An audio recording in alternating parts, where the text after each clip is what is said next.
माझं नाव सावी सूर्यकांत मेहत्रे आहे। मी आज हिरकणी बनवणार आहे, म्हणून मी हिरकणीची गोष्ट सुरुवात करते। एक होती हिरकणी जी होती गवळण। ती तिच्या बाळाला घेऊन ओढणीने पाठीला बांधायची। ती रोज रायगडावर जाऊन दूध विकायला जायची। एक दिवशी तिच्या बाळाला ताप आला।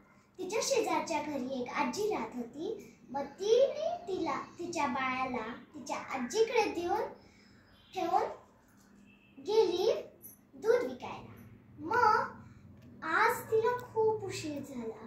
मग तिने गडावरचे दरवाजे पाहिले तर ते बंद होते। तिथे मावळे उभे होते।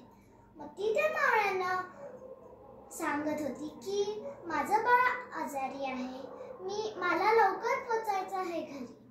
तर मग ते मावळे दरवाजा उघडायला तयार नव्हते। ती शोधत एका कड्यावर आली। मग ते कड पाहून खूप तिथे अंधार आणि जंगल होतं। मग ती त्या कड्याला पाहून विचार करू लागली, माझं बाळ आजारी आहे, मला तिथे पोचायचं आहे, बाळाकडे दूध पाजून झोपवायचंय। मग ती त्या कडावरून खाली उतरायला लागली। तिच्या पायात आणि हातात खूप रक्त साठले। थोड्या वेळाने ती तिच्या गावाला पोचली।